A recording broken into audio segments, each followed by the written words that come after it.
Now, if we take Alexander's observations of how society's morality fluctuates over time and place it next to God's unchanging and eternal moral law on the graph, it would look something like this. God's eternal law is perfect, solid, and constant. Meanwhile, the moral condition of our hearts is fluctuating over time and is being reflected in our social condition. At some points in history, when societies have found faith, there has been an upward curve that has brought general morality closer to God's standard. In those moments when the two have been closest, those societies have prospered and have found courage, liberty, and abundance. At other points, when they have turned away from God, societies have gone into decay.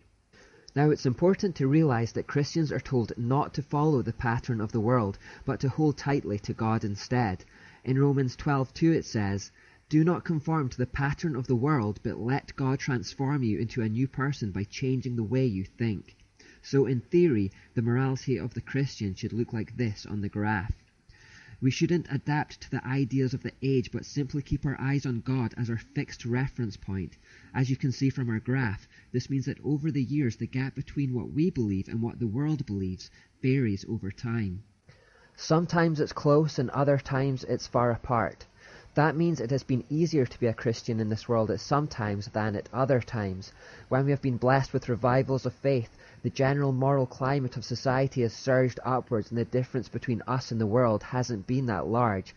On the other hand, there have been times when the morality has fallen away and Christians have inevitably started to become isolated and persecuted.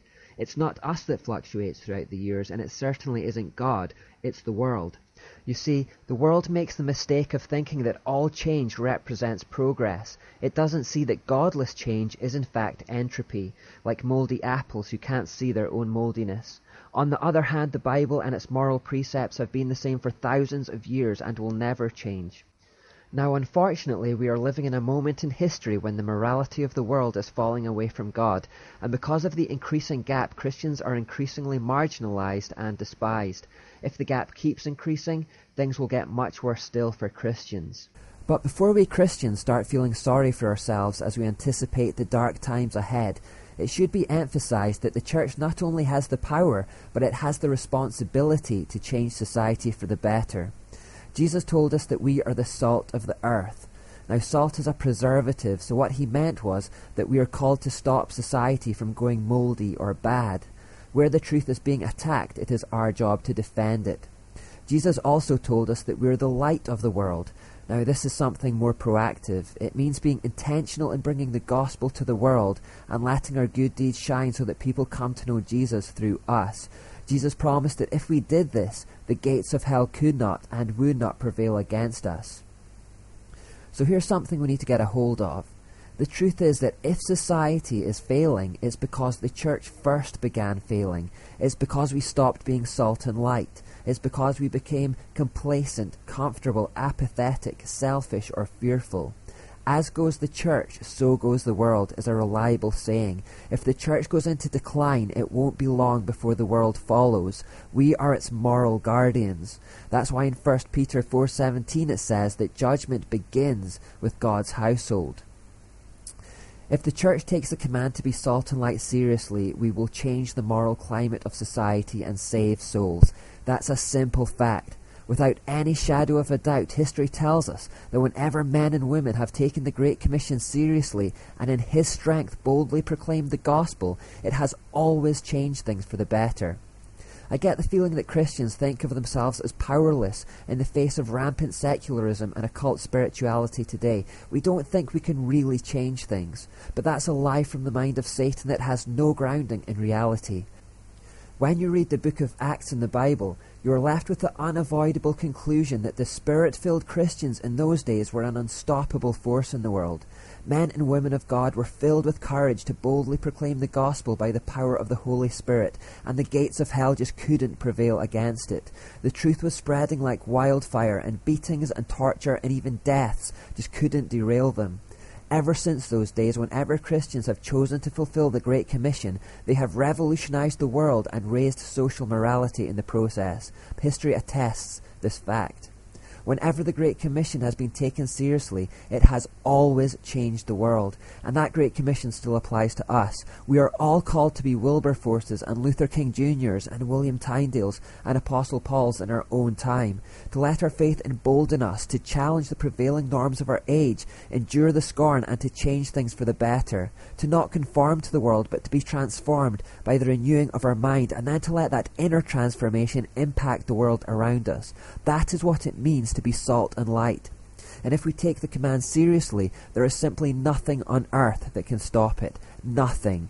The only thing that can get in the way is our own apathy and fear and faithlessness. If we refuse to be salty or luminous, society will continue to fail as moral entropy brings chaos. Frederick D. Huntington once said, "It is not scientific doubt, not atheism, not pantheism, not agnosticism that in our day and in this land is likely to quench the light of the gospel. It is a proud, sensuous, selfish, luxurious, church-going, hollow-hearted prosperity." We have to ask ourselves if that describes us. The Great Tribulation won't come about in the end because the dark was more powerful than the light. It will come about because the church stopped being the light, and as the light retreated, the darkness could advance. Jesus said that when he returns, there will be very few left with faith. The Bible also talks of a falling away or a great apostasy towards the end of time. What I'm trying to do here is to avoid the default Christian response to the failing world, which at this present time seems to be one of abject passivity. If politics is failing, then let's stop voting. If church is not getting things right, then let's stop going. Wherever there are signs of decay, let's just retreat to somewhere that isn't yet affected. We're too busy looking for comfort and safety instead of going out to meet the challenges of the enemy. But if Christians become passive and withdraw, then everything that is going wrong with the world will just perpetuate itself and the rate of deterioration will increase. We are the resistance to Satan's schemes. I think pre-tribulation rapture theology might have a part to play in this mindset. This is the idea that although the world is deteriorating, Christians will be pulled out of the world or raptured into heaven before the Great Tribulation and the Antichrist rise to global prominence, and will therefore all be saved from the really bad times ahead. I think it might have created an attitude in us where we think our job is merely to hunker down and wait for Jesus to come back and just hope that he does so before we're personally affected by the decay. Have you ever seen news reports or movies where law and order has broken down in some African nation and Western civilians have retreated to their national embassy for safety? Outside the compound gates there is chaos and violence, and the locals are threatening to break into the safe zone. Meanwhile, there are helicopters flying in to airlift the foreigners to safety. Everyone inside the embassy compound is just watching the lawlessness outside with horror and praying that a helicopter gets back to pull them out before the gates give way completely. Well, I think that's a picture of the church in many ways. We see the increasing lawlessness out there. We see chaos growing. We see the noose tightening around us, that freedoms are evaporating, that poverty is increasing and society is crumbling, and we're just looking on in horror and waiting for Jesus to come back and chop us out of here before our compound gates are broken down completely. There's a sense in which we're ready to abandon the world to its fate because we're going home and that's all that matters. In fact, there may be a sense in which we hope the world decays more quickly because that might speed Christ's return. With this mindset, the only ones with the real answers to the ills of society, the only ones with the message that can save souls and change lives, are guilty of standing idly by while the world caves in. I don't think it's a bad thing for us to wait expectantly for Jesus' return, and I don't think it's wrong to hope that it happens speedily. And yes, the tribulation of the end must come. But when he comes back, I would hope he would find at least some of us working for his kingdom like he commanded, rather than cowering behind the four walls of our church building. He gave us a command to go and a spirit against which nothing can prevail, and when he returns he finds us hiding. I think whichever generation is responsible for the capitulation of the church before the Great Tribulation is going to have a lot to answer for before God. The response from Christians to a failing world should never be to become more passive. It should be to become more active. It is to fight harder for faith, truth, and justice in his strength. For God has not given you a spirit of fear and timidity, but one of power, love, and self-discipline. The Spirit who lives in you is greater than the Spirit who lives in the world. Activism changes things, passivism does not. Pray longer, speak louder, work harder, stand taller, Fight harder. It's selfish not to. Yes, even endure the persecution and the ridicule for his name's sake. Leave the safety of the compound and get out into the world to make a difference. This is how all genuine progress in the history of civilization has ever been made. All our best men and women experienced opposition and persecution. It's part of the deal. All the apostles except one died for their faith. Many of those who tried to get the Bible translated into English were burned at the stake by the Catholic Church. The war won't be won without its casualties, but it's better to die for the cause of the kingdom than to live a life of apathy and fear.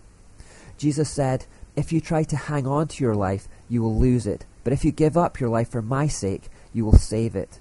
Edmund Burke wrote, "All that's necessary for evil to triumph is for good men to do nothing." Albert Einstein wrote, "The world is a dangerous place to live, not because of people who are evil, but because of the people who don't do anything about it." A photographer by the name of Thomas Hopker took this photograph on September 11th, 2001. Now this always reminds me of the church every time I see it. New York City has just been the recipient of the worst terrorist attack in American history. Black smoke billows from the World Trade Center and the Twin Towers are on the verge of collapse. People are dying over there. Meanwhile, a group of young adults are at a safe distance from the turmoil, where they are sunbathing, chatting and riding bikes, showing a callous and depraved indifference to the tragedy that is unfolding around them. Now likewise with the church, we know there is a tragedy unfolding in the world around us, but we choose to become passive and almost indifferent towards it. We choose to retreat from the danger to somewhere safe, where we can continue with our churchianity, our religiosity, our coffee mornings, bake sales, our building fundraisers, and our comfortable apathy. If the trouble ever threatens to encroach upon us, we simply move somewhere else where it won't, all the while praying for Jesus to come quickly and save us before we experience discomfort. But this isn't our calling. If anything, our calling is to be like the firefighters were that day. While everyone was running away from the danger, they were the only ones who ran towards the danger, against the tide, aiming to save as many people as possible, and even willing to give up their own lives in the process. That should be Christians. Charles Spurgeon said, "God save us from living in comfort while sinners are sinking in hell." He exhorted us, saying, "Brethren, do something, do something, do something. While societies and unions make constitutions, let us win souls. I pray you be men of action, all of you. Get to work and quit yourselves like men." C.S. Lewis described the whole thing as well as anyone when he said, "Enemy-occupied territory, that is what the world is. Christianity is the story of how the rightful king has landed, you might say landed in the skies, and is calling us all to take part in a great campaign of sabotage." Are we fighting that campaign of sabotage, or are we simply cowering behind four walls in hope that Jesus comes back to sweep us away before we're directly affected by the moral decay? I believe that would be a forlorn hope. I don't think the church will escape the Great Tribulation, and at any rate, it would be an embarrassment to our calling.